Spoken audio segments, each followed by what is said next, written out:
Got my Halloween pants on. Pajamas, Halloween pajamas on. But welcome back to welcome back to my YouTube channel. Um, welcome to Charles Reactions. Back at it for a brand new video. Please make sure you like, comment, and subscribe on all my videos.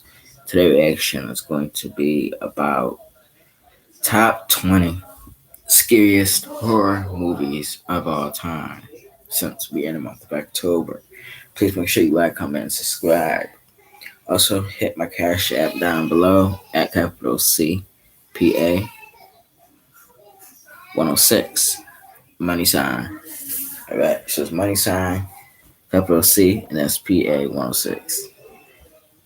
Subscribe to my Crying Time channel and also subscribe to my Save Our Children TV channel so you'll be notified every single time I drop a new video on my channels. And subscribe to this channel too, Charles Reactions, so you'll be notified when I drop a brand new video. Without further ado, let's get right into the video.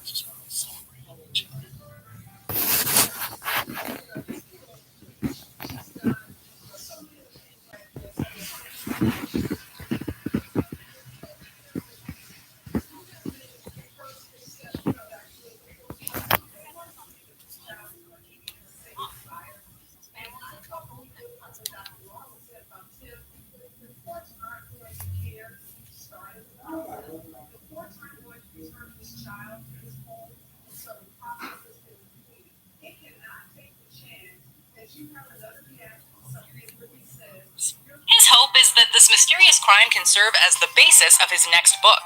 If an image was destroyed, then the gateway would be closed and Bugua would no longer have access to this world, right? Mr. Oswald, what kind of book are you writing, exactly? The film is not afraid to embrace haunted house cliches, but Derrickson's mastery over them is such that even when you can see a scare coming, it never fails to hit the mark. Employing elements of found footage to excellent effect, Sinister will make you steer clear of the attic. I made a mistake. I should have never come to this house. Number 19, Paranormal Activity. I see you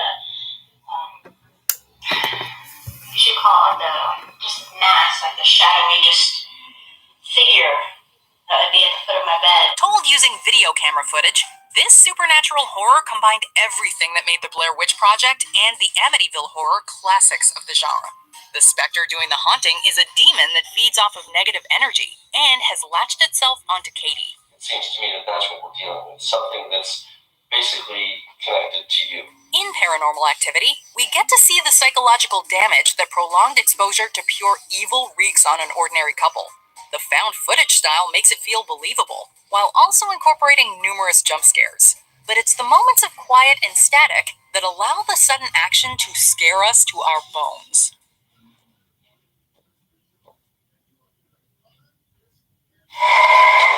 Number 18, The Witch. For anyone who feels tired of the same old horror movie tropes, The Witch is a welcome change. It was a witch! Aye. It was a witch, Mercy. You speak right. Thomasin! It was I. Liar! The feature film debut of writer-director Robert Eggers. This period piece is a reminder that there are a lot of different ways to scare an audience. Mother and father will find out. What? That you are a witch! Set in the 17th century, The Witch follows a Puritan family trying to scrape out a living on their New England farm. When the youngest child, Samuel, suddenly disappears near the woods, however, the fervently religious family is torn apart by suspicion, bad luck, and, it would seem, supernatural influence. Thomasin, outside. What does this today? What does this? You'll find few jump scares in The Witch. The film takes a slow burn approach that instead gets under your skin using atmosphere, paranoia, and an unrelenting sense of dread. Wouldst thou like to live deliciously? Number 17, The Blair Witch Project. The woods about Halloween time is a creepy enough phenomenon. I don't want to go cheesy. I want to really avoid any cheese. One of the most successful indie flicks ever, The Blair Witch Project's marketing campaign made it the most talked about movie in the US. The fact that the teasers and trailer whet audience appetites while giving away virtually nothing about the plot made the found footage flick's twists and turns all the more shocking.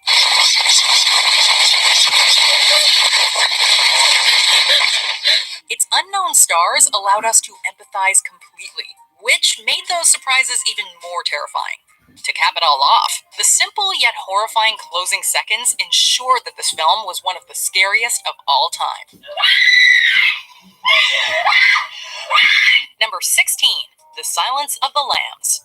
This movie is one of only a handful of horror films to ever make a serious impact at the Academy Awards. Its handling of themes such as gender identity have made it the subject of much retrospective criticism. But it's not Buffalo Bill's motivations that make this film so terrifying. A census taker once tried to test me. I ate his liver with some fava beans and a nice Chianti. At its heart, The Silence of the Lambs is a story about the abduction and murder of female victims, crimes that feel all too real and terrifying. Now he places the lotion in the basket. Jodie Foster's performance as FBI trainee Clarice Starling was career-defining. And who can ever forget the way Anthony Hopkins inhabited the role of Dr. Hannibal Lecter? He manages to make the former psychologist and cannibal charming, magnetic, manipulative, and ultimately one of the scariest characters in cinema. I do wish we could chat longer, but...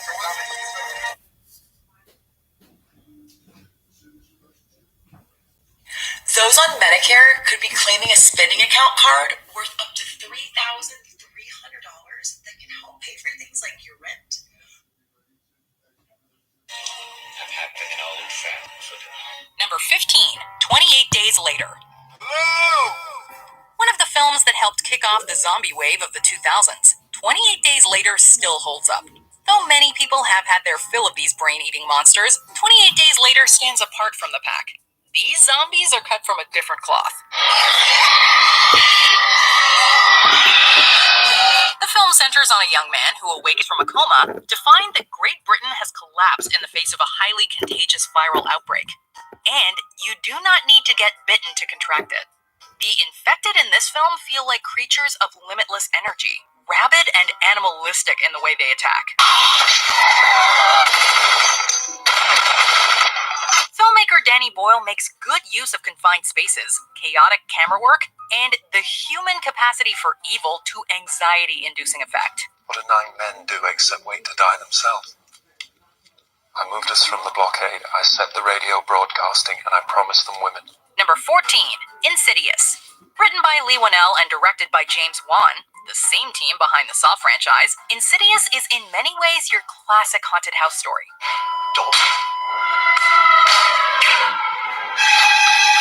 It doesn't reinvent the wheel, but it's a very, very solid reminder that tried and true scare tactics still work wonders when properly executed.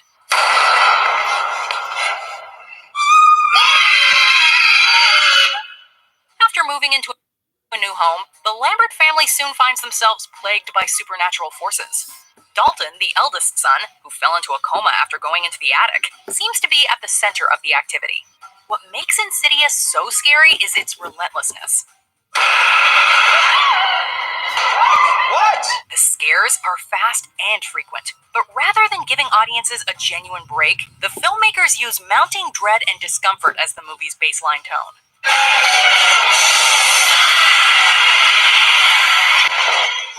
Number 13, Rosemary's Baby. Rosemary and her husband Guy have moved into a new home and are trying to conceive a baby. But that is where the resemblance to a typical story ends. We have to make a baby. Oh, well, we'll do it. The unfortunate Rosemary soon finds herself the focus of occultists and their malevolent plans for her child to be. The idea of a demonic child growing inside you is blood-curdling enough. But the sense of helplessness is ramped up when Rosemary seeks aid, only to have her fears appears dismissed as paranoia and delusion. Because if you say anything more about witches or witchcraft, we'll be forced to take you to a mental hospital. A memorable performance from Mia Farrow puts the audience right in her shoes. You will never look at your neighbors the same way again after this film. What have you done to it? What have you done to its eyes?